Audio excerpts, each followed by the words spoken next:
Gabungan serta relawan masih berfokus untuk melakukan pengeringan ataupun penyedotan air yang menggenangi sumur galian. Sepekan upaya evakuasi, tim gabungan masih berfokus untuk melakukan penyedotan air ataupun pengeringan dengan mengerahkan lebih dari 35 alat pompa sedot air dan dioperasikan di sumur galian tambang yang ada di area pertambangan. Tim memfokuskan upaya di 3 worksite, yaitu di sumur utama atau sumur Bogor yang menjadi lokasi terjebaknya para petambang, kemudian sumur Dongdong dan di area sumur di sekitar tambang. Basarnas bersama Forkopimda Kabupaten Banyumas juga berkoordinasi untuk menentukan langkah selanjutnya dalam operasi saat ini. Apakah operasi akan ditutup atau diperpanjang?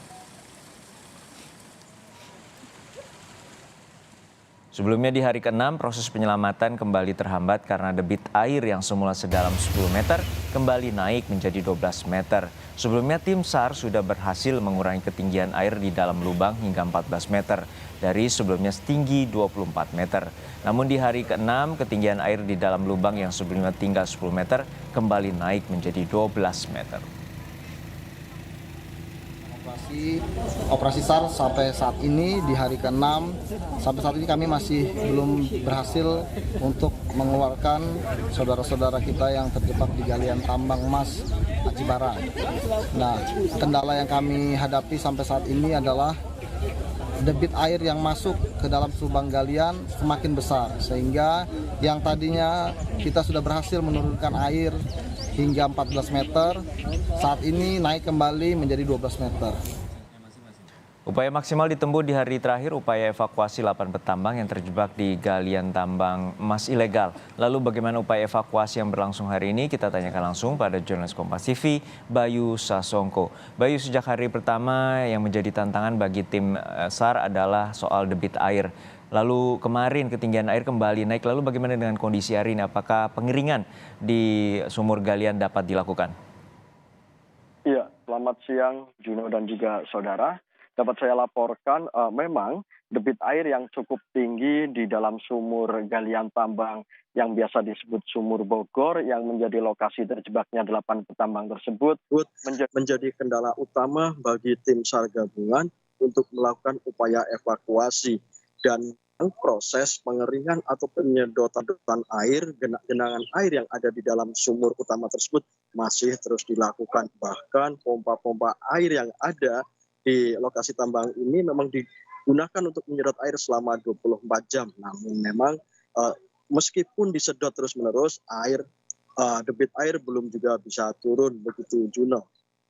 Ya Bayu, apakah ini kan hari ke-7, lalu sepertinya bagaimana dengan upaya evakuasi? Apakah akan ditutup hari ini atau ada kemungkinan akan tetap dilanjutkan? Iya, terkait apakah ini menjadi hari yang terakhir operasi pencarian ini, kemarin sempat Kepala Basarnas Cilacap memang mengatakan bahwa operasi secara standar operasional memang akan berakhir atau ditutup pada hari ke-7 ini. Namun demikian, tadi Basarnas dan juga Forkompimda Kabupaten Banyumas melakukan rapat koordinasi tertutup, membahas apakah operasi ini akan diperpanjang ataukah akan dihentikan pada hari ke-7 ini. Kami belum dapat mengakses informasinya karena memang saat ini memang tengah berlangsung rapat tersebut, Juno. Saat ini bagaimana dengan respons keluarga terkait dengan upaya pencarian? Iya, dapat kami sampaikan juga bahwa kemarin perwakilan keluarga yang berasal dari Bogor, tepatnya Kepala Desa Kiarasari dan Kepala Desa Cisarua, tempat asal 8 petambang tersebut, mewakili keluarga menyatakan bahwa mereka menerima dengan ikhlas jika tim SAR gabungan ini yang telah bekerja secara maksimal melakukan upaya evakuasi ini tidak dapat menemukan keberadaan 8 petambang tersebut. Mereka mengikhlaskan itu dan menganggap ini adalah takdir dari Tuhan. Begitu, Juno.